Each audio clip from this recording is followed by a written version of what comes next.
It was empty.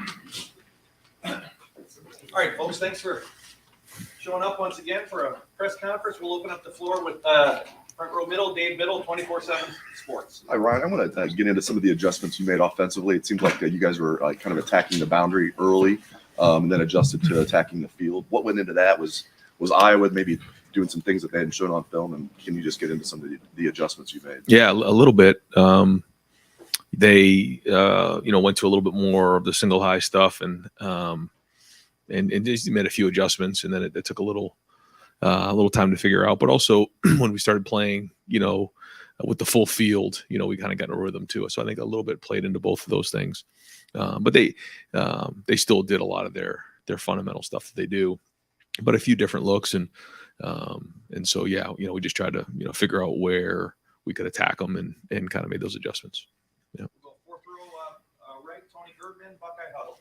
Ryan, given your offense, how often do you run into situations like that where everything you see from the defense in scouting is here, and then what you see from them against you is here? Because with the Iowa stuff, and then you see Penn State give up 400 yards rushing a couple weeks ago. Is that even applicable to what you're going to see from them this week? I think every week is a different season. I look at it like that. You start from scratch, and you look at where you are. You look where your opponent is. You look at the matchup personnel-wise. You look at the matchup schematically. And then as you get, later in the week, you start to figure out how it fits, what that matchup looks like. And then you do all that work, and then all of a sudden you get to the game and you may have to take a right-hand turn real fast because of a lot of reasons. It might be the conditions. It might be something that, schematically shown up, maybe an injury. You don't know. But,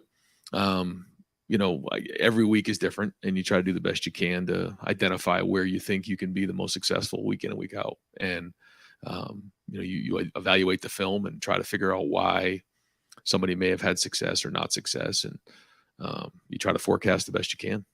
Do you spend time thinking, what if they do something differently than what we've seen, or do you just work on what you've seen? No, that's how I spend probably the 48 hours leading up to a game, is exactly what you just said, and have a lot of sheets of contingency plans in place for what if. And we'd say sometimes you're chasing ghosts, but I've been in games before where, we didn't chase those ghosts and we didn't have answers, and that's not a good feeling. So it's our job as coaches to have answers and to put our players in best position to be successful. So that's our job. Right next door, Cameron T. Robinson, The Athletic. Ryan, when you're not running the ball as well as you have been this season, how much harder does it make it being pushing in the red zone there? And do you feel like that was the main reason why you guys weren't as efficient to capture the red zone? I think it played a factor. Yeah, we could have done a better job. A couple calls you'd like to have back, a couple plays we'd like to have back. We had the penalty down there that hurt us, and just a few things in general. So, yeah, when you have the balance and you're getting 4 and 5 on a run as opposed to 1, 2, or 3, yeah, it makes a big difference. Right next door, Spencer Holbrook, Letterman Row. Kind of along the same lines, Ryan. The offensive line, what did you see that you liked from them on Saturday? What you didn't like? It seemed like that was the first time that you kind of struggled to get a push and on the ball. Yep. Like you said, there was some good things there. There was some really good protection at times. There was a breakdown of protection. We did some good things running the football. I thought we did a really good job on one play. We had a slip that could have turned into an explosive. We had one that I thought the line did a good job of. We didn't do a good enough job of cracking the safety. So it was a little bit of everything, but there was good and there was bad, and the issues were there. But when you play against a better defense, those issues come to the surface more. So we'll keep pushing and keep trying to address those issues so that we get better every week. I'll go deep left, Brendan Gulick, Buckeyes Now on Sports Illustrated.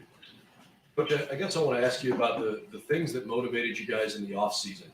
The idea that you're trying to be the tougher team, that you're trying to have that competitive excellence. I know you use that term with us a lot, but how much do you find that stuff is still part of your prep each week? Do you focus on any of that, or is the past so far behind you that you're just locked in where you are now? No, it's a part of every week. Yeah, we hit on it every week. We'll hit on it again today. We'll hit on it this week.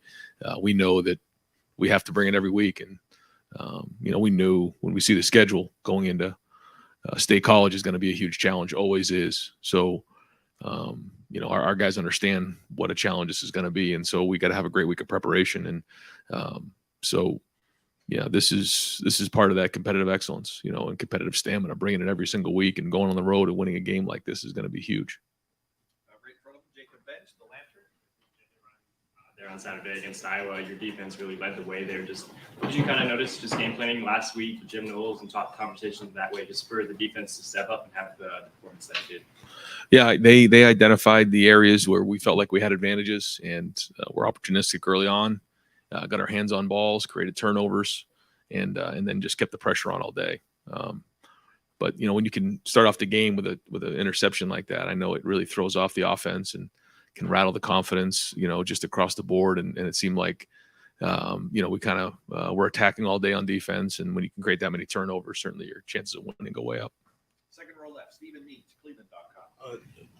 Chip was at running back against Iowa on Saturday. What went into that decision, and is that something that's going to be more permanent, or just like a week by week basis? Yeah, we lost TC, for the year, so he won't be available. It's a long-term issue, and he had been doing some good things for us, and so we felt like we needed to provide more depth at that position. And Chip really had come to us a couple weeks ago and just said, "Hey, listen, if you need anything on offense, I'm here for you," which is just the way he is. He's an unbelievable person and great attitude. So, we just felt like the time was right. And, so that means, EA's got to do a good job of stepping up over there and be the fourth linebacker for us. And, we get Taraja back. And so, we felt like we had some depth over there at linebacker, and Chip could help us on offense and certainly has experience of playing last year. So, it's good to get him out there and get him part of the unit, because I think we're going to need him. Front row right, Austin Ward, Rivals, 97.1 The Fan. Ryan, after the pitch count for Jackson, I saw him just talking to Hartline, talking to you. Did he want to go back in on Saturday because of the way he came out? It looked like he was trying to get back out. Yeah, he's always been trying to get back out there. He's a competitor, and it's been hard for him not to be out there more. But we wanted to make sure that we kept that number to right about 20, and make sure that we didn't put him out there anymore. You're not going to say too much about this, but it just looked like maybe they were evaluating him for something different than the hamstring. I don't know if that's true or not. That's just the way it looked to me. Is that sort of a yes or no there? Yeah, there was nothing else other than just the normal evaluations. Yeah. Over to the right, Don Berry, WBNS, 10 TV. Coach, noon kick at Happy Valley. Are you happy it's not a night game at whiteout? And just overall impression of Penn State? How good are these guys? Yep. Well, no matter when you go into Penn State, it's going to be a challenge. They do a great job with the atmosphere.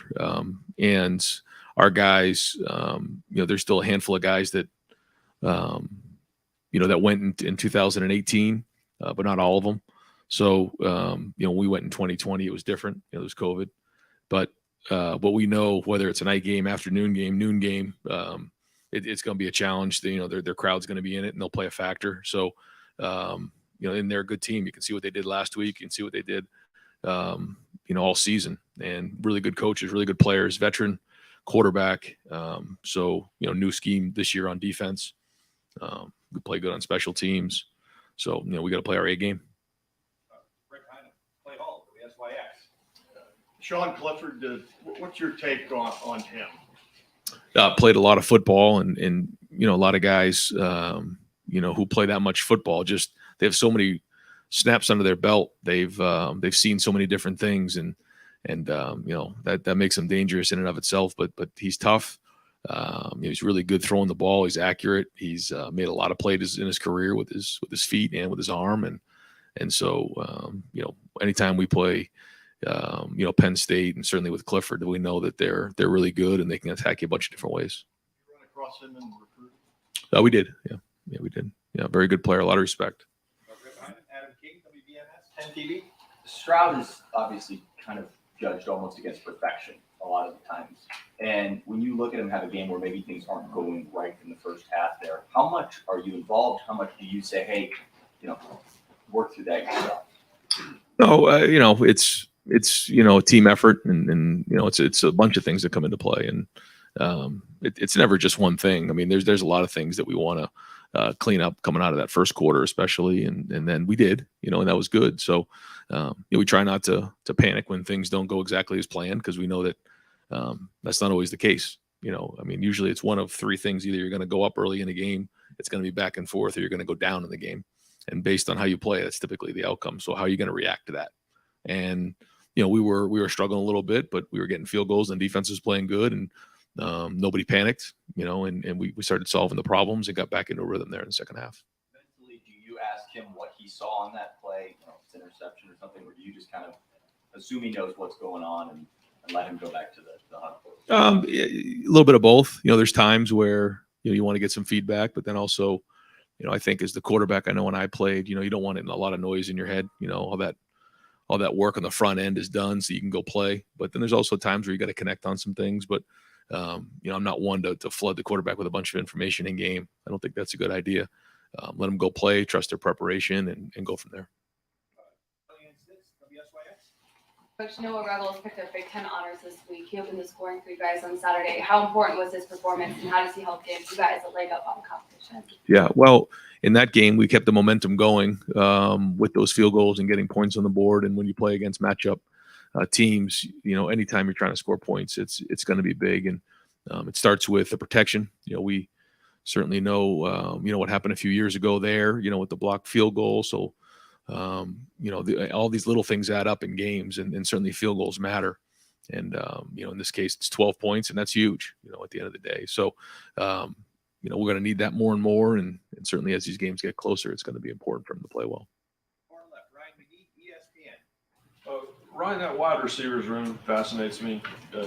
What's it like in that room? Because it's a group of young professionals, and obviously Jackson hasn't been available, but what's that room like? What does it make them special? Yeah, I think there's some guys in that room that are very mature. I think when you just get around them, you realize for their age, they don't look like they're 18, 19, 20. They don't talk like it. They don't act like it. They don't speak like it, but they are. And it's pretty remarkable sometimes when you think about who they are as people and just the maturity level of all those guys in that room. I shouldn't say all of them. Some of them still have some work to do. But I think it started back with Terry McLaurin and Paris Campbell and Johnny Dixon. And they just brought this certain level of accountability to that room. And then, Chris Olave and guys picked it up over time. And now, you're seeing, Emeka and Marvin and Julian and, really take it over and run. And they started and cut their teeth on special teams. They come in as freshmen, they put their work in, and then kind of show up and play in the second half of the season. And then by the time they get to that second year, they're ready to go. And that's kind of been the blueprint for them. And it's working. But I think you're seeing probably, just ask like what makes them different is just how well-rounded they are. They're physical. They're in the run game. They can carry the ball. They're involved with special teams. They can make play underneath, run after catch, downfield. Pretty well-rounded. And obviously great people. Fourth row middle, Pat Murphy, 24/7 Sports. Ryan, with the obvious caveat that we know how good CJ is, it seems looking back at some of his misses, interceptions, it's come when he's been off his spot, not able to set his feet, things like that. When you're a quarterback who maybe isn't a guy who's used to running like some of the guys you've had, how has he worked on that, and how do you continue to work on some of those things that maybe in practice you're not able to simulate? Sure. You try to do the best you can to simulate the game in practice.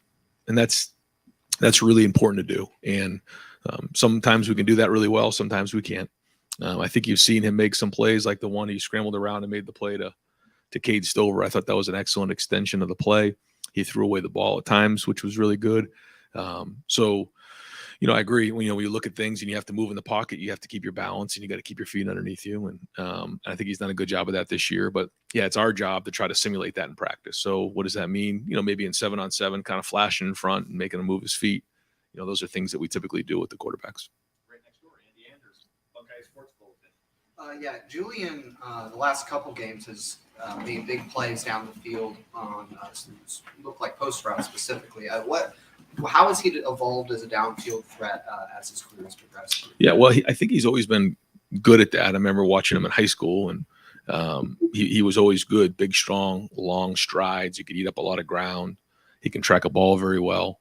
I just think you're seeing now the best version of Julian for a lot of reasons. But, he kind of came in on a different journey maybe than what I just spoke about, where the freshman and then coming into the second year, he had a couple injuries that derailed him. And so he stuck with it and had an unbelievable off season. And now you're starting to see the best version of him. And, he's strong, he's powerful, he's physical, and he's a presence out there. And you're starting to see the big playability downfield the last, I guess, 3 games. All right, Dylan Davis, Delaware Gazette. Just to be clear about Jackson, nothing about his exit on Saturday had anything to do with him not feeling good anyway. That was Right, just all right. pitch count. So he's still on track to play on Saturday. That's the plan. Yep. Do you have any kind of pitch count on Saturday? Should he play? We'll see as the week goes on. We'll know more.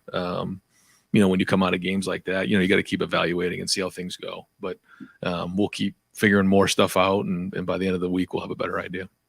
Second row right, Bill Landis, Rivals.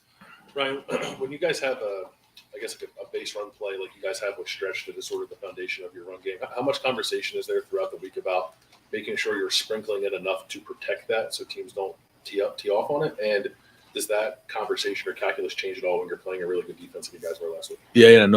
Good question, because there was a couple of them last week that we got negative plays on, and it isn't so much mixing it up, although you have to mix it up. You want to have things that go up the middle, go to the outside, go to the strong side, go to the weak side, those type of things. But more than that, it's usually just identifying who you're working to. But like you said, we want to make sure we have a good mixture. I think we've had a good mixture. But at the end of the day, if you're good running the football, your best run play should be good just about anything. And we want to put our guys in schematically the best answers and make sure that the numbers are right and the angles and the leverage is right. But I don't think that was the case on Saturday.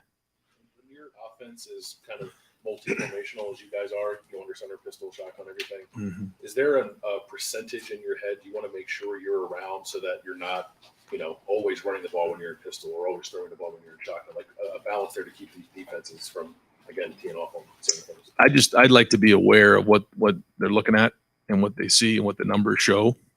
And so that as long as you're aware, then I think, you're making sound decisions. If you have certain tendencies that 80% of the time you do this, and as long as you know that, you call it again, you know what to expect. I think where you get yourself jammed up is when you have a tendency that you don't know about, and all of a sudden you start getting ganged up on. I think that's what's important. Front row, Joey Kaufman, Columbus Dispatch. Ryan, you guys have faced some good receivers this year, like Jaden Reed at Michigan State. But wondering what you think of the collection of Penn State's skill position talent across the board, and just the challenge of that matchup this week for you. Yeah, a big challenge. The combination of quarterback and wide receiver will be the biggest challenge so far. And like you said, they're good. A good collection of talent, running backs, wide receivers, tight ends, and the quarterback. Second row middle, Nathan Baird, Cleveland.com. You talked before about using both Trevion and Mayan partially because getting them later in the season in better health. Is there a point in the season where you start to look at that distribution, a bigger role for Trevion, I guess potentially a bigger role for Mayan? How are you processing that? Do you want one of those guys to potentially maybe have a bigger role? No, I think where we're at is good. We got them both healthy now, so that's good. We're getting ourselves back into a rhythm of them both playing because it's been a couple weeks, I guess, since we had them both. And so, no, I think we're pretty good where we're at right now. Ryan, you've talked a lot about not panicking in the middle of a game, and you don't want to fill CJ's head with too much noise. Just what's been your evolution as a play caller, as a coach, of figuring all that out, of maybe sticking with what you want to do, but also adjusting? Is that how much do you grow over time with figuring all that out? Well, I remember early on, you get into a game and all of a sudden something changes or something doesn't go as planned, and you can panic and start to take a right-hand turn fast. And then you go back on the film the next day and you're like, the film was exactly the way that we left it. And something just changed in the game, but the film didn't change. What I mean by that is the looks were the same. The plays were good. We just got to do a better job of executing. And, made that mistake in the past of, overreacting or panicking and trying to take a left-hand turn or right-hand turn when you don't need to. And that's why the preparation is so important Tuesday, Wednesday, and Thursday. Like a lot of times we end up asking about adjustments. Sure. Game. And of course you have to make them, but there also is a part of it of stick to our That's guns and we'll work it out eventually if we believe in ourselves. A little bit of both, for sure. Yeah, a little bit of both for sure. Because you can't overreact, because very rarely does a team just all of a sudden go off the deep end and completely change everything they're doing. But there are some change ups. For instance, last week, you saw them play a lot more single high, which they were typically almost like 80 to 90% quarters going into that game. So you have to make some adjustments in game, but you can't go, taking a hard right-hand turn. Yeah. Front row right, Tim May, Letterman row. Yeah, I'm not going to try to sneak two questions into one. I'm going to do it overtly. Cagey veteran. It's hard to imagine. Yeah, it's hard to imagine this defense without Tanner McAllister in it and without Lathan Ransom in it at this point. And both those guys have had different journeys to get to this moment and stuff. But are you? Nothing was promised Tanner, I don't think, when he showed up for Oklahoma State, except you get a shot, right? And then what has Lathan kind of brought to the table here of late that kind of sets him apart? Tanner, yeah, exactly what you said. He came in with Jim, and it just all kind of worked out great, and he understood that he had to work and earn his way into playing at Ohio State. This isn't a place you just walk in and play. There's a lot of pride here, a lot of work that's been done. And certainly because of our off season and the work we put in the off season, it's very difficult for someone just to step in. It takes a very special person. And we've had a few over the years, Trey Sermon and Jonah Jackson and, Justin Fields and now Tanner, and Chip's doing a good job too, just the way he's gone about his business. And so in this year, or this day and age of the transfer, we try to be really smart about that, because I think a culture is really important.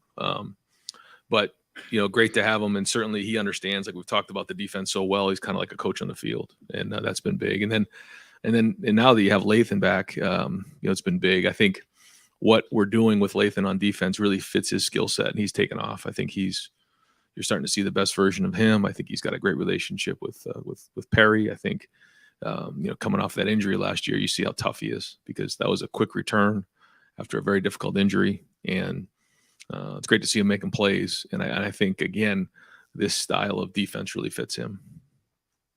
Yep. Front row middle, Bill Rabinowitz, Columbus Dispatch. Yeah, another one about the run game. Trevion and Mayan combined for 57 yards and 21 carries. I think the longest was 13 yards. There were some tackles for loss. How concerning is that, especially when you're going to be playing teams down the road they're going to be like Iowa? Right. Well, it's like when you go into a game and you rush for 300 yards, and the game gets over, and you're like, oh, we're good. Now we're going to go rush for 300 yards in every game. It's the same thing when maybe something doesn't go well. You're not going to go into a game next week and say, well, you're only going to rush for 20 yards or whatever it is. I think you just have to identify what you did well and what you didn't do well, and make those corrections and move forward. So, the result is a feedback on your preparation, how you did that week. And we obviously didn't do well enough to our standard. No, I can't say that there was one thing, but just overall lack of execution. Far left, Dan Hope, 11 Warriors. Ryan, it looked like Bradley Robinson suffered a significant knee injury on Saturday. Just what's his status? Is there a chance to be able to come back this year? Yeah, I haven't got the final report on that, but maybe we'll have an update later in the week for you. If he's not able to play, would Mason continue to be the guy at long snapper? Yeah, we would have Mason and Max available. We're going to try to get a few more second questions in. Front row right, Austin Ward, Letterman row.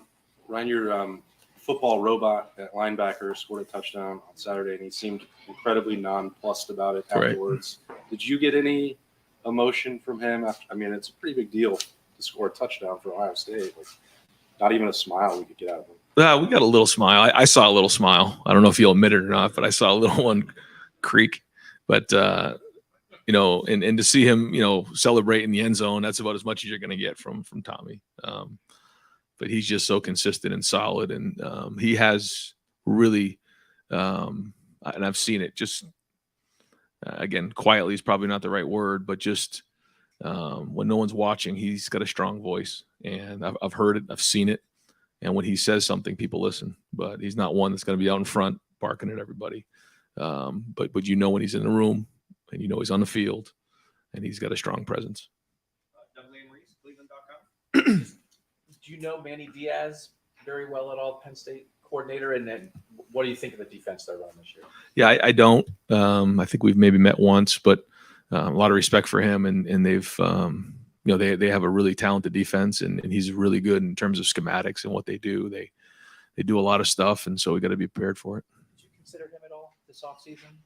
I tried not to really get into who we talked about or interviewed and everything like that. So rather not get into that now. But again, a lot of respect for who he is as a coordinator. Far right, Clay Hall, WSYX. Just curious what your perception of Penn State was when you were playing at New Hampshire and they're kind of an Eastern power. Has that changed for you now that you? Yeah. I mean, growing up watching Penn State was a big deal. Yeah, and when you're in the Northeast and watching some of those teams and the national championship team, and a lot of respect for that program over the years and what they've done, and so I guess it's just an evolution of the game. And when I coached the NFL and had to go into Foxborough and we had to play Brady and Belichick, I didn't know whether I was supposed to cheer for myself or for them. So just things happen in your career and you just move on. And but what a great program, and obviously what a great place to play. I think it's still there. I mean, that profile, that notoriety, that No question. Absolutely. Yep. Ryan, we didn't see Josh Proctor play at all on Saturday. Just wonder, was there any reason he didn't play other than Layton being the starter? Just an illness. Yeah, he'd be back practicing this week. Front row middle, Bill Rabinowitz, Columbus Dispatch. Yeah, you're obviously familiar with Mike Yursich. Just want to get your thoughts on him and how instrumental he was in getting CJ here. Yeah, first up big with that first year in developing Justin, which was really important, and then certainly had a huge hand in recruiting CJ. I remember when he and I were out in California recruiting, and I was supposed to be at the Home Depot Awards that I missed, Jerry, and we got in trouble that night. Remember, because I wasn't there. Well, and I think they wanted to fine us for that, but I was. Did they? Well, find you. Well, we were doing a home visit with CJ Stroud, so they can fine us. They can fine us whatever they want. But that was on a Thursday after the Big Ten championship game, and he was a big hand in that, and certainly had a great relationship with he and Kim and the whole family. So, but a very good mind, very sharp, always creative, and a really good play caller. No, that's who you were visiting. Yeah, that was it. Yeah. Second row middle, Nathan Barrett, Cleveland.com. What went into that number, the 20 number on Jackson's pitch count? And I guess I know you're going to say week to week evaluation, Yeah. but like, is there a ramping up that you anticipate to happen that gets him to a bigger role, and any concept of how long that might take? So this is, something that, we have such great people in sports medicine and our doctors. And so, there's really been a very specific plan on how to get him back to playing, a number of total yards per day, number of high speed yards per day. And then after each practice, evaluating the strength of or range of motion and strength. And so, we're just kind of following that lead. It's way over my head. I'm trying to figure out what to call on third down and all the strength and numbers and things like this. So we're just relying on the doctors to give us the information, and we just go from there. Who is kind of the main point person for that? There's everybody involved. Yeah, it's all hands on deck. Far left, Steve Hellwagon, 24/7 Sports. Yeah, Coach. Cameron Brown, I think, that missed the last game as well at corner, and Jordan Hancock, I think, finally got to play a little bit. Just those two situations, kind of where's Cam, and what was the response on how Jordan did his first time out? Yeah, Cam, not a long-term thing at all, so expecting to have him back soon. But great to see Jordan back out there. It's been a long road for him. He's been dying to get back on the field, and there was ups and downs during I guess it was 9 weeks, where he was coming back, and did a great job of being, especially in the last couple of weeks, of really diving in and being serious and making sacrifices and really focusing on being healthy to get back out there. But Jordan Hancock loves playing football, and you can see it in his play, and it's great to have him back on the field with our defense. Fourth to the right, Cameron T. Robinson, The Athletic. Ryan, you mentioned Iowa's normally a quarters type of defense. They come out and play single high on you. I know you guys have a script when you start the game. As a play caller, at what point, when you realize that Iowa's doing something different than you think, do you throw the script away, or do you have stuff in that script to adjust to different looks you expect? Yeah, a little bit of both. We don't really script like the first 10 plays. We have openers. And the reason why we don't do that is really for what happened on Saturday. You have like 10 plays that you script in your practice, and all of a sudden your first 3 drives are, on like the whatever yard line it was. And so, we have some things that we like that we rep out and walkthroughs before, and, first third down calls, first red zone call. And then, we quickly adjust from there, like you're saying, because I've just been around it before where you spend so much time getting good at those 10 plays. And once those 10 plays are over, you got no rhythm. And so we try not to do that, but we do have opening thoughts. Just a couple more. Front row right, Tim May, let him in a row. Yeah. Sometimes you see CJ just sitting there on the bench, staring straight ahead, et cetera. Do you communicate with him between series about, hey, we want to go this direction, maybe next time, et cetera? And is part of that the visualization?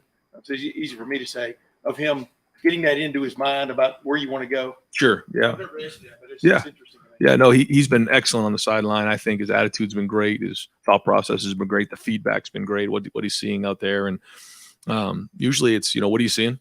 Is it exactly what we practice? Is it different? Here are the adjustments, and then here's what we're thinking. Maybe going back out. Sometimes, I've been there before where you put a couple plays in their mind, and then you get the ball on the plus 20, and now it changes. And so, again, try not to put too much in their head. Certainly in CJ's head, because when he's clear and he's playing, I mean, that's when he's at his best, and he's so intelligent that he's going to process everything you say. So you got to be smart about what you say. Does Joey Porter jump off the video at you? Yeah. You watch? Yeah. In what way? First off, you just notice his length and his ability to get hands on you. And then, he gets his hands on a lot of passes. Very, very strong at the line of scrimmage, and great cover skills, and for his size can really change direction.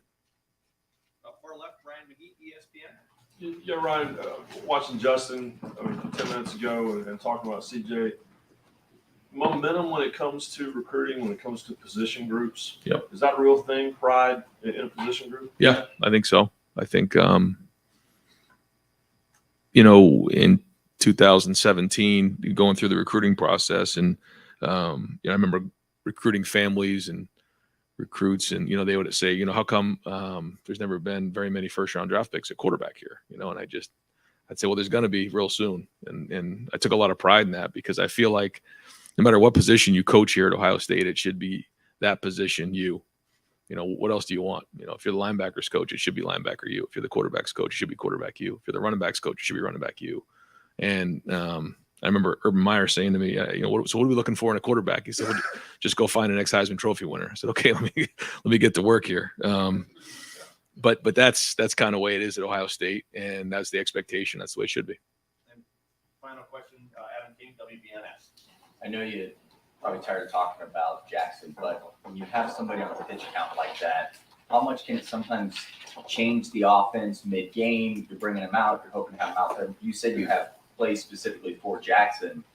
Does that kind of throw you guys off a little bit at all? No, it doesn't. I know what you're saying, but no, our guys are very intelligent. They can jump in and out of positions, whether it's the Z, the H, the X, we can jump in and out of 11, 10, 12. And our guys really don't get affected too much by that. So, no, it shouldn't be a problem. Thanks, guys. Appreciate it.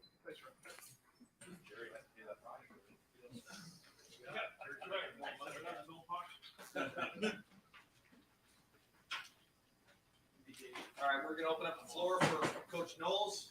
Second row middle, Stephen Means, Cleveland.com. Jim, not you actually got to see Jordan Hancock playing a game and had a chance to look at the film. What did you like about what he brought to the table? What does he bring to that cornerback room? He's aside from he has great length and skills, but he also he sees the formation well. He sees the adjustment. He can predict pre-snap what's going to happen. He's really got a high football intelligence. Front row middle, Bill Rubinowitz, Columbus Dispatch. When you reviewed the Iowa game, again, we know what their offense is. Did it look as good to you on review? And what really stood out to you? It was good. Obviously I see a lot of things that happen within a play that maybe could have gone the other way. I see all the room that where we can improve. I love the fact that we were getting turnovers and winning on third down. I thought, Zach Harrison had a great game. You love to see that kind of play up front. So, I thought we were together, did a lot of right things. I also saw areas where I know we can improve. Front row, middle, Dave Biddle, 24/7 Sports. Hi, Jim. Coach Dave was talking about with Chip moving to running back now full time. EA is going to have to step up as that second team middle linebacker. Of course, with Tommy playing as well as he's playing, hopefully you guys won't need him. But what do you expect out of EA? What's kind of his strengths and just what do you expect out of EA? EA has great athleticism. He has linebacker instinct, I guess, too. And some EA just to stay healthy, right? I just really want him to have a good week of practice because I've always felt like he could emerge if he strung together some games and some weeks of practice of being healthy. He's just had a tough time of it. Far left, Dan Hope, 11 Warriors. Jim mentioned how well Zach Harrison played, but he didn't play that many snaps. When you see a guy play that well, do you think, hey, maybe we should keep him on the field more frequently going forward? I think that all is dictated by the pace of the game, and there are a lot of other factors to determine that, how Coach Johnson feels about the rotation, but those are not decisions that we jump to. Things are working, you kind of go with the flow. Front row right, Tim May, Letterman Row. Yeah, Jim, I asked you a little bit about this after the game today, but I want to follow up. Like I just asked Ryan, it's hard to kind of right now imagine this defense without Tanner McAllister in it and Lathan Ransom, the way Ransom is, like you said, triggering, et cetera. But from your vantage point, what do those two guys bring to that table in that safety room? And will we see Lathan considerably more as this season goes on now? Lathan, I've told you all along, has just been a guy that I've been totally impressed with since he emerged, since he was able to practice, because not looking at much from last year and not having him go in the spring, didn't know what to expect. But yeah, he's got a hot hand. He's just he's one of those safeties that can see the forest through the trees and pull his trigger and go. So guys playing like that, yeah, you want to keep them going. And Tanner, I've said it all along, just he brings a coaching presence to the room in terms of understanding the system, having answers for the other guys.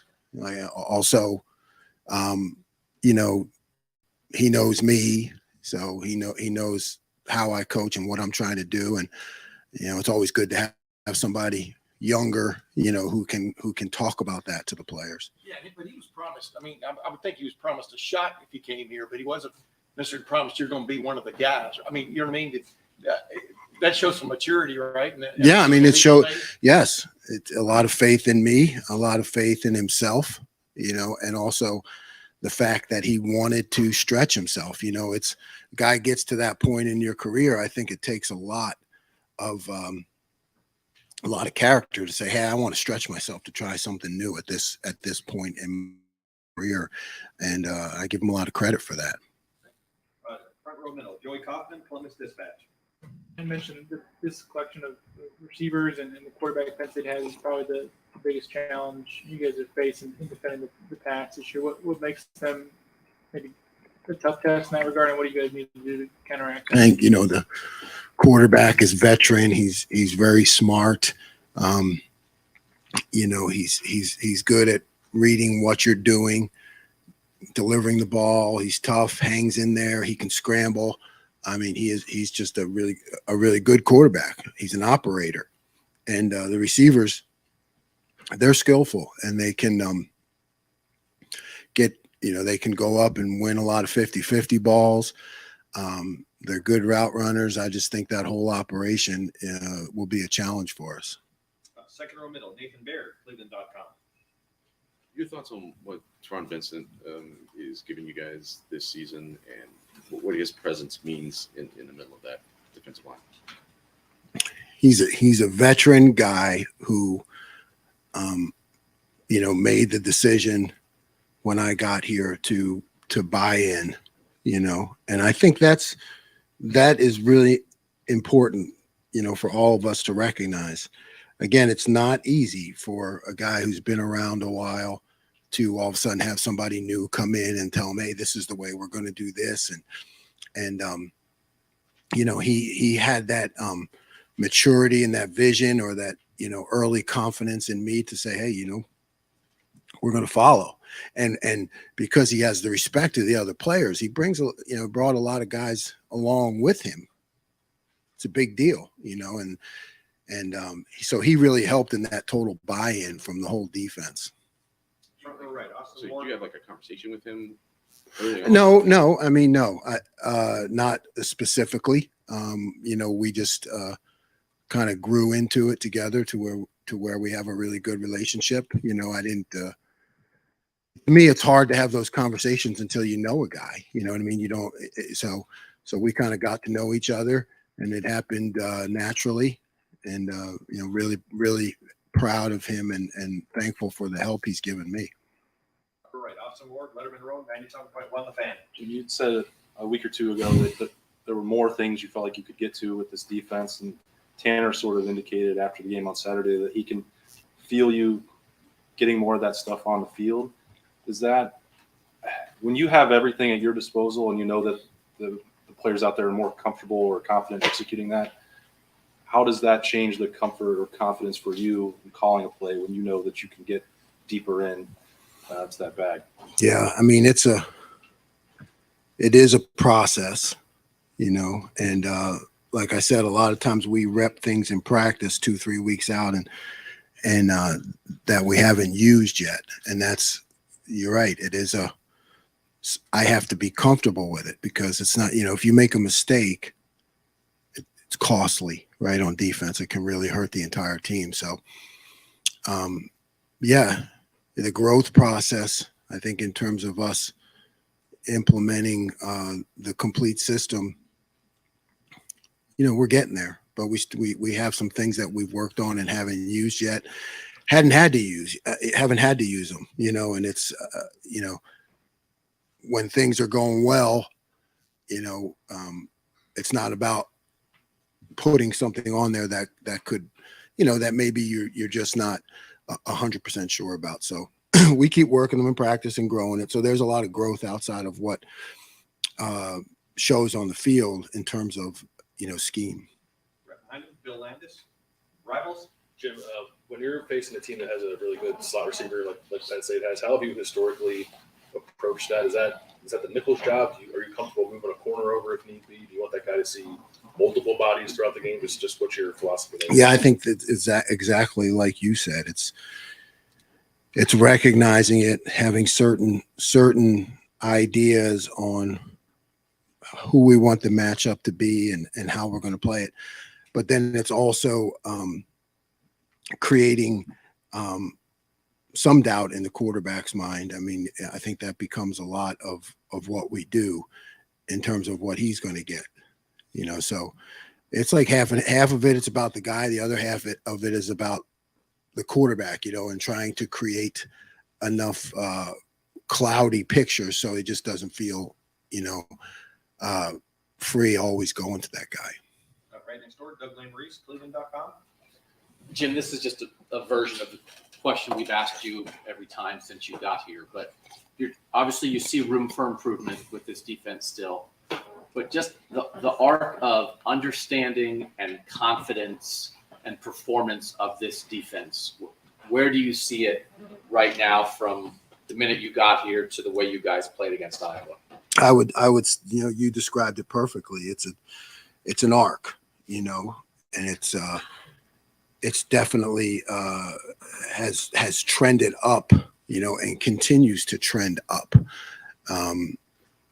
It's my job to keep that going. You can't ever stay the same in this business. You can't stay the same. You have to keep pushing and prodding and looking for ways to improve, things to add. And you want to, I think the the success breeds further success, right? So you want to give the players some sugar, but not too much sugar, because too much sugar is not good for anybody, right? So you just try to point out the things and give them a clap on the back for that, and say, okay, now that we've done this, we can go to this. And it's just really about habits. It's not about, it's never to me about one particular day. It's more about habits. It's the competitive stamina that Coach Day talks about and that Coach Mick talks about in the weight room. We are what we repeatedly do, right? Excellence, it's not an act, it's a habit. That's Aristotle, I think, right? Not Jim Knowles. But what I'm saying is, it's like you said, it's an arc, and it's a push, and it doesn't matter who you're playing. All I see is the team that's in front of us, and here's what we're going to do, and presenting a plan. The process is the same. The expectations are different, but you keep the process, and you keep keeping your foot on the metal. Left, Brendan Gulick, Buckeyes Now on Sports Illustrated. Coach, maybe building off that question a little bit, how difficult is it when you're evaluating your performance on any given week? How difficult is it to remove what you see from the opposing offense and simply focus on what you're trying to accomplish? Because you see offenses that are really good, and last week you saw an offense that struggled this year. Yeah, it's not difficult at all. It's really not, because you look at the play, you look at the call, and did we execute it? And if we didn't, why didn't we? If we did, here's the thing that worked about it. It really is a narrow view. You don't get involved in all of that. At least I don't in my head. I want to see the play. I want to see what they did. I want to see what we did, given the call, what I expected, how it finished. Did something happen that I didn't expect? What was the technique? And you can really break it. That's what we do. You break it down, and you study it for what it is, and you correct, motivate, teach off of that. Fourth row middle, Andy Anders, Buckeye Sports Bulletin. Yeah, so I think I kind of wanted to get an insight onto some of the communication of the defense. I know a lot. I'm not telling you any of that. Fair enough. I'll ask a different question. With the three linebacker sets, a lot of times it seemed like the third linebacker was always playing on the line of scrimmage. What are your thoughts on stacking linebackers in a 4-3 versus having that third linebacker come down and play on the line? I think it just depends on what you're facing and what you're trying to do. You want to try not to be predictable. Sometimes you have to be, based on what you're getting and the opponent, but you'd like to be able to have both, and there's different reasons for it, but it really just depends on what you're getting from the offense. Right next door, Pat Murphy, 24/7 Sports.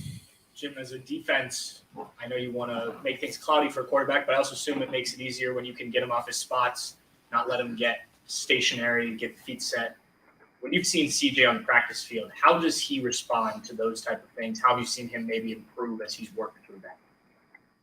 He's great. I mean, he's the best I've ever been around. He can see the rotation and know what, like every defense that you call has a hole in it somewhere, right? And what we do is try to disguise those holes, right? I mean, if you really wanted to stop every play, you need like 14 guys out there. I mean, it's just, think about it. With if you were truly trying, if you're like, hey, we're going to stop them every play, but he is CJ is a guy who loves the game. Will continue to ask me questions if we do something against them in practice. Hey, what were you thinking here? Why did you do that? So he's just, and of course he's got all the talent, but he also has the mind for it. Right next door, Tony Gervin, Buckeye Huddle. Did you feel any pressure? Not that you brought Tanner over, but him coming over. Did you feel any pressure in coming here and him having to live up to the way he has played, but also playing at Ohio State? No, I didn't feel any pressure. I had a lot of confidence in him. He and me, we trained a certain way for 4 years. So, we come here, we train and think the same way. And it's not about pressure. It's more about the process and just doing it. So I felt good the fact that he was going to come in here and do things the way we've always done it in terms of the process, and he was going to do just fine. Right next door, Cameron T. Robinson, the athletic. So Denzel seems to have been playing better since he came back from injury. Just what has been your evaluation of him the last few weeks? And have you seen anything different from him from early in the year to now? No, Denzel is the same. I mean, he is a competitive but quiet, talented. I've always had great confidence, and I continued throughout the season. Like I said, if he wasn't making enough plays because he is talented and skill, you have to then look at the calls, which goes on me. So, but he has always been a really, fun guy to coach. I don't know if I'm fun, so I'm not having that much fun, but I mean, he's an easy guy to coach. He's coachable. He competes, he tries hard, he listens to what you have to say. And I think that's what you want. You want a guy who is going to respond, and he's always responded to every challenge since I've been here. Just a few more. Spencer Holbrook, fourth or right, Letterman row. Jim, you guys have forced a turnover in you've had an interception in 5 straight games. We asked you a few weeks ago before you had any turnovers if those were coming. Can you snowball turnovers? Is that a thing that a defense can do? What did I say when you asked me if they were coming? Yeah. Yeah. Oh, yeah. Yeah. It's funny. Yes. Hey, call that defense where we get a turnover. You know what I mean? That's all, it's like, not like basketball where you call, hey, we're going to get the ball, right? I mean, it is, but there is something to what you say. I mean, there is something to momentum.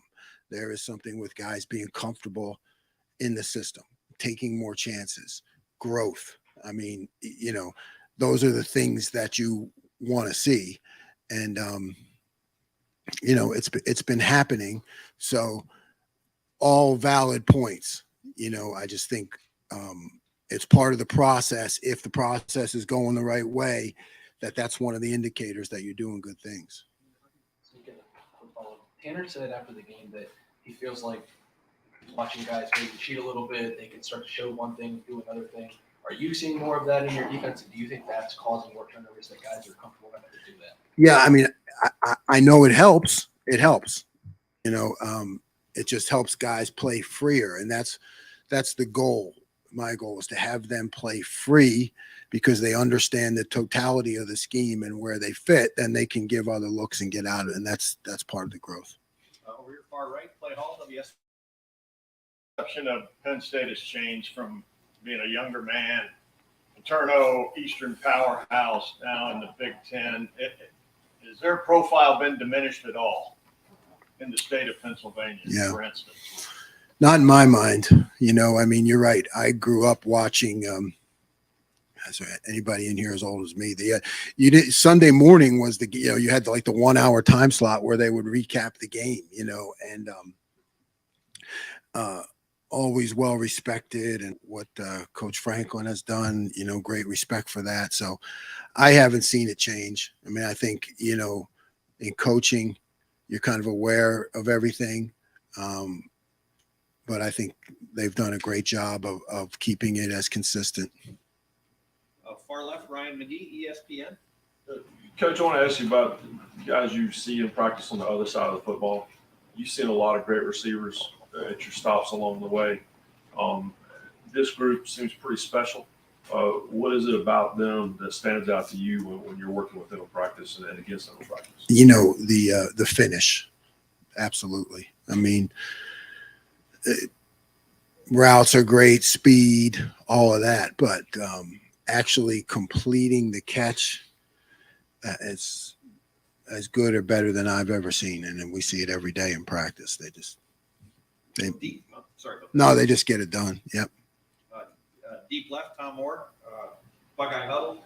When you first turn on the film to look at the next team on the schedule, or the first time you turn on the film, what is the first thing you're looking at? And then can you sort of walk us through the process of how you're evaluating and deciding what you're going to do as you're watching that film? I explosive plays, right? I mean, you want to look first at how they're making their explosive plays, out of what formations, what scheme. I think explosive plays are a big part of stopping a team. So we definitely look at that, look at things, and then it's just an hours long process of looking at formations and down and distances and tendencies and field position, and there's a lot of writing, a lot of scribbling, for myself in terms of the way I do it. But everybody probably has a different process, but that's how I go. Final question, front row, Joey Coppin, Columbus Dispatch. Just to follow up on Penn State, just having grown up in the Northeast, did you ever go there for clinics, interact with coaches much on the road? Just what's your experience with that school? I have not had the chance to be there a whole lot, to be honest with you. So it was more of just, I know that it was extremely important to the people that I grew up with. As a kid, you learn that, hey, this is important to people. The excellence of the program and the success. And I think if you play football, which I always did, you fall in line with that, and you look at it, as, a really successful program. So, but I haven't had the chance to be around there much. Coach Bill's from Philadelphia, so he gets one final question. World Series, baby. Right. Don't burn down the city. Right. You guys got Cameron Martinez on the field a little bit as I guess it was a 60B at some time. What have you thought of his progression, and do you see that role being able to evolve? Yeah, I think Cam is an excellent player. I really love his coverage skills. I mean, his feet. He's got great feet. He's a competitor. He's just been hampered by injury. He's going to keep playing more as long as he's healthy. Coach, thank you very much. Thanks, Coach. Thanks, guys.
For Coach Wilson, second row middle, Nathan Baird, Cleveland.com.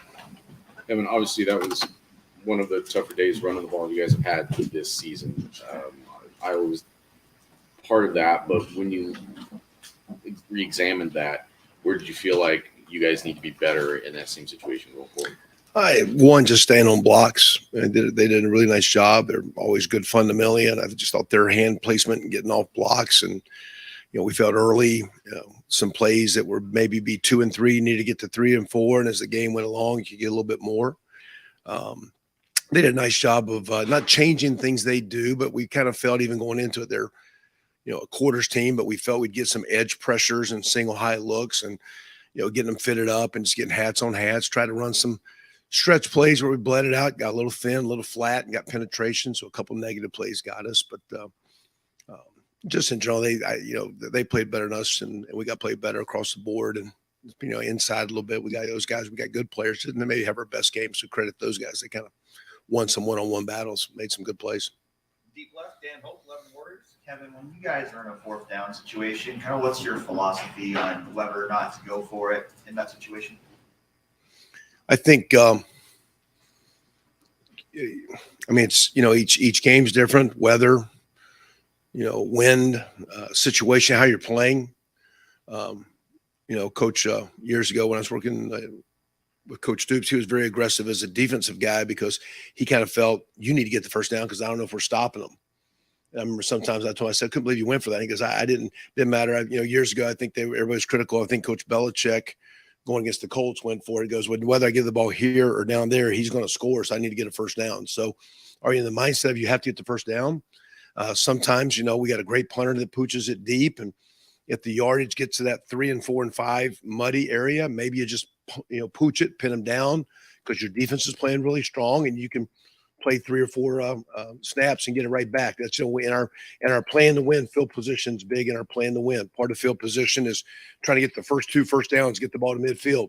If you bog down, punt it deep, get the defense packed down there and get it right back in midfield and start again. So, I think if people got an analytically, people talk a lot about analytics. I think football coaches look at a piece of paper and we all sit here for hours and we plan and script everything. I think some of the greatest coaches in our game are basketball coaches that go on feel and flow. I need a timeout. I need to go full court. I need a zone. I need to pack it in. They make adjustments. And as football coaches, you have to make adjustments. I think the really good coaches, I think Coach Day does a great job. It's feel. And you feel like I need to go get it. Now we still got to trust the players and execute. Run play or pass play. The day of a short yardage fourth down, we threw it. But it's a one-on-one throw. It's a high percentage throw with a really good quarterback and a really good receiver. So you can say you didn't run it for half a yard, but it was a loaded box, more than you can block, and a good one-on-one match. So I think you got to trust your gut, trust your players, trust your judgment. And I think when you get greedy, you get burned for what it's worth. So you just got to be smart. We'll stay out in the left field there. Tom Moore, Buckeye Huddle. Just ask Jim this.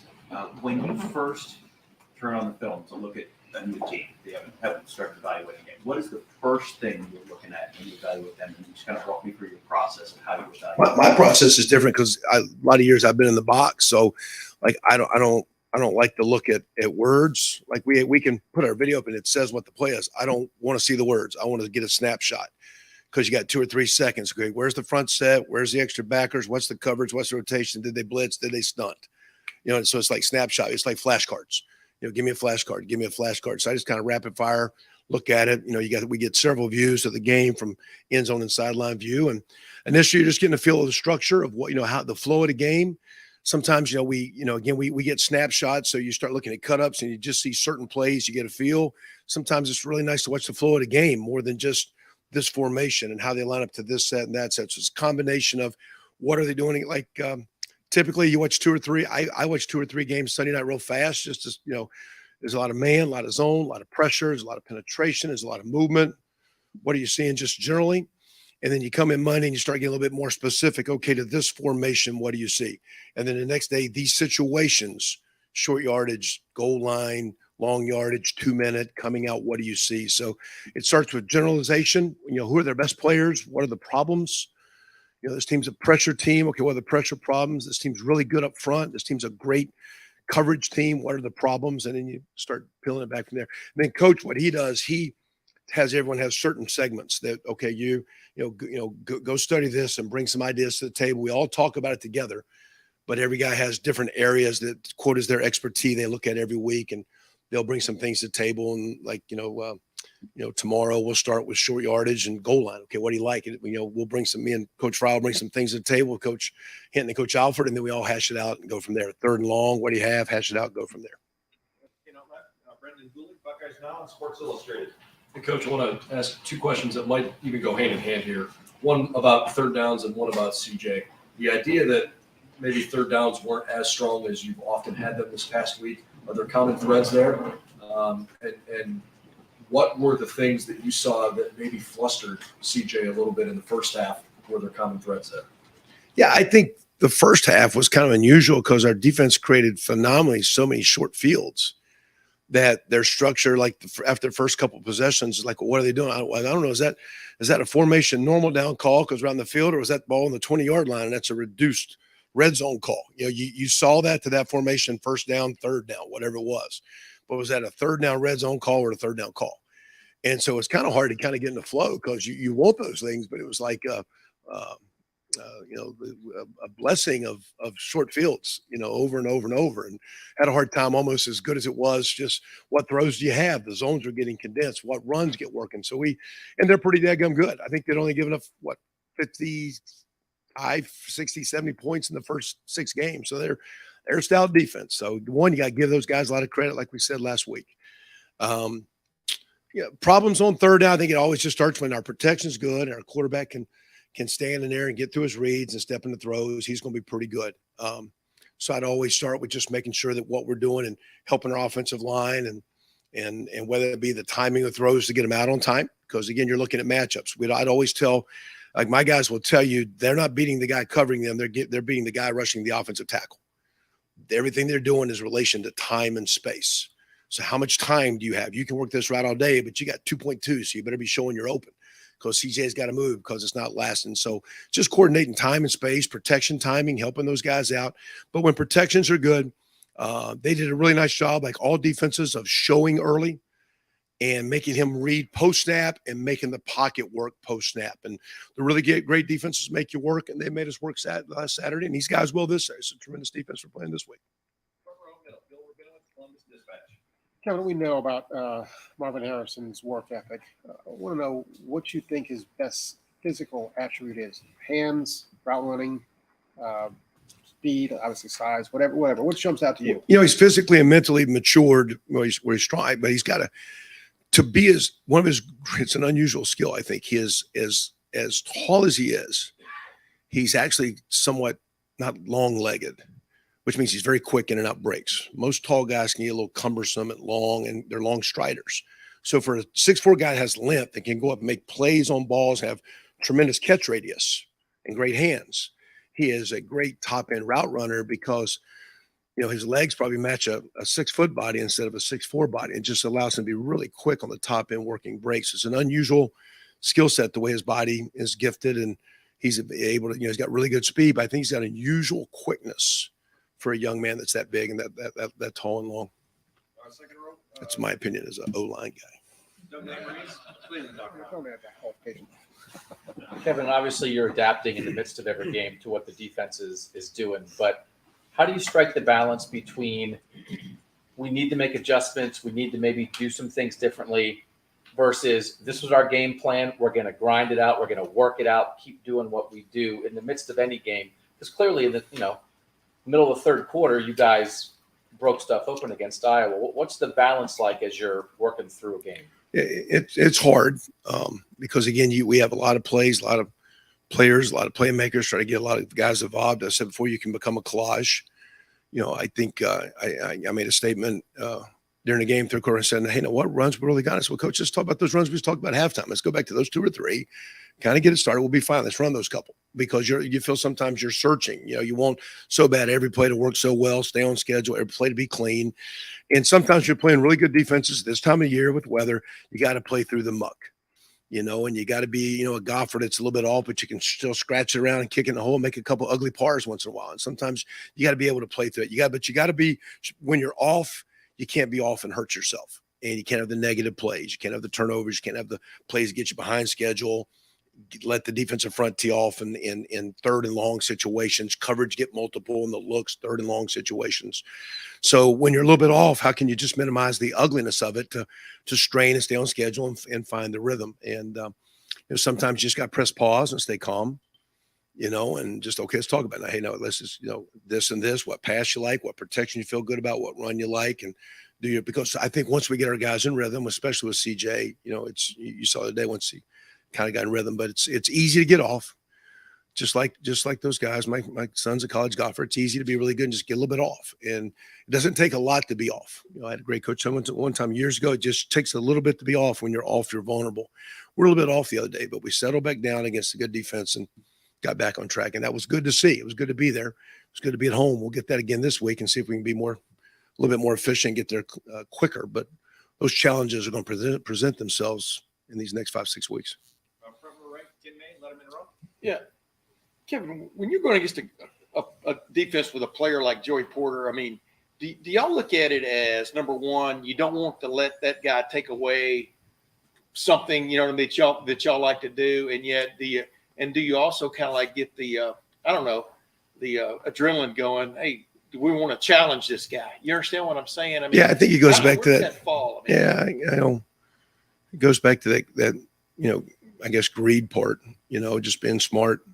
You can't just cross the guy off and not challenge the guy, but also you got to be smart. Years ago, we had a really good win at Miami. We beat Carolina, and Coach Walker said, "You throw more than 20 passes, we'll lose. We can't block these guys." And we threw 2 deep balls at Dre Bly, and he said, "Okay, you made your point. Don't do that ever again."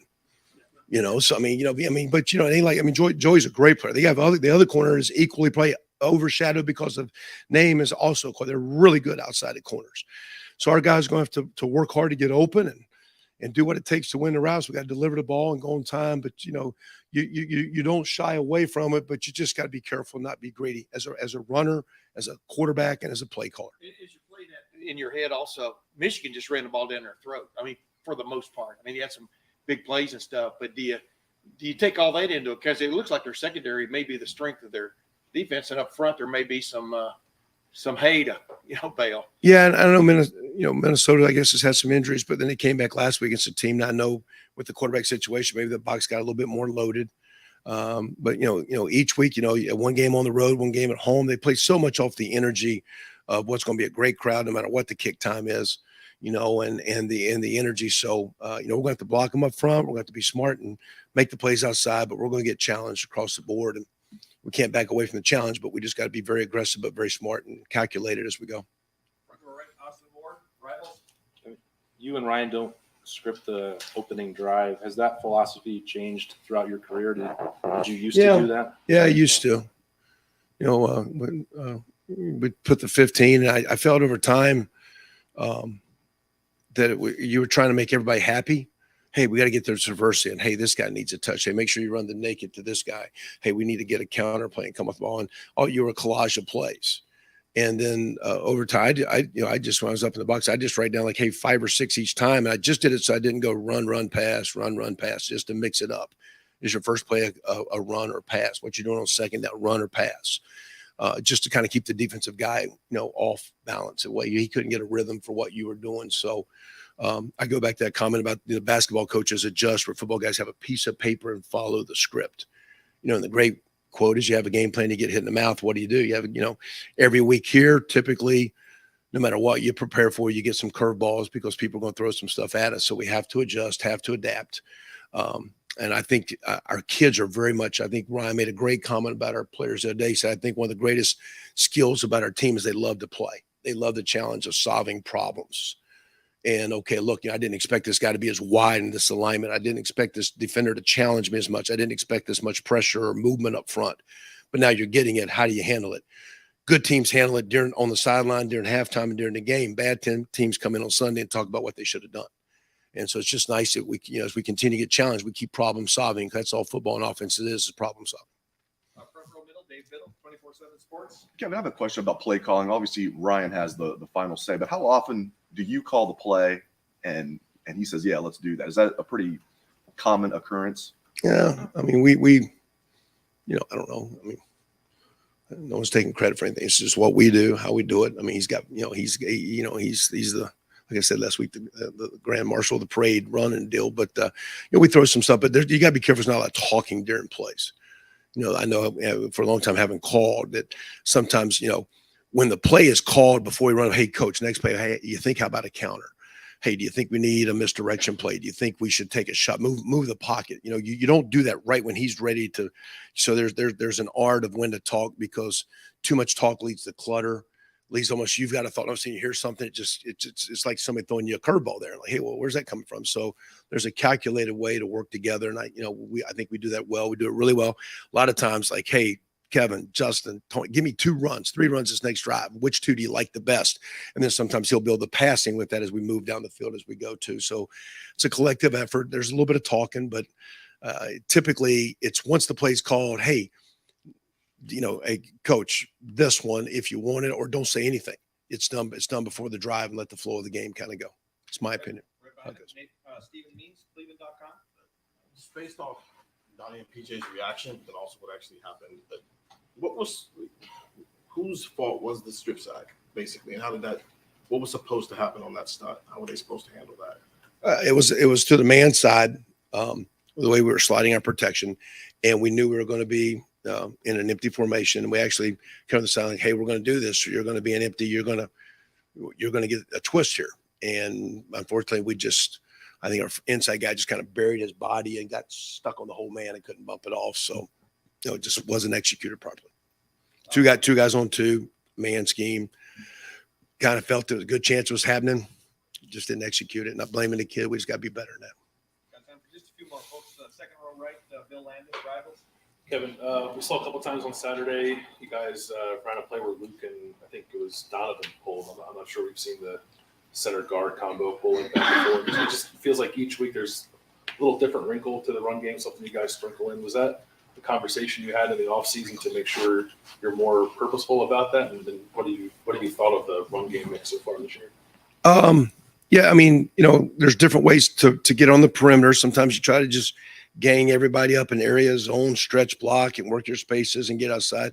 Other times you try to use angles, and really that's not necessarily a new play. It's just based on the structure. If the tackle could be the puller, first puller, he is. Maybe it's the guard. Maybe the center has to stay on the down guy and the backside guard's pulling. Maybe the center's uncovered and he's pulling. So you're typically pulling 1 or 2 guys leading a little G old green spread version of the Green Bay Packers sweep, and so the first puller out's the kick, second puller's the lead guy.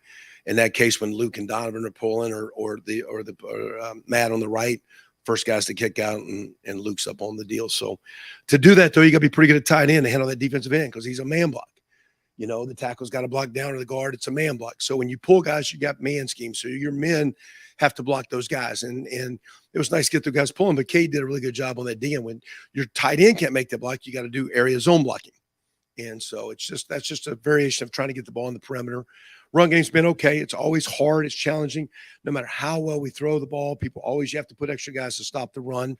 And no matter who the defense is, as good as our receivers, quarterback play has been, the college game is wired on making a team throw the ball. So when we get our run game going, we're really good. The other day it struggled for a long time to get going, and that's why we played some muddy football for about 2 quarters there. But if we can get the run game going each week with the skill guys, we got a chance to be a decent offense for sure.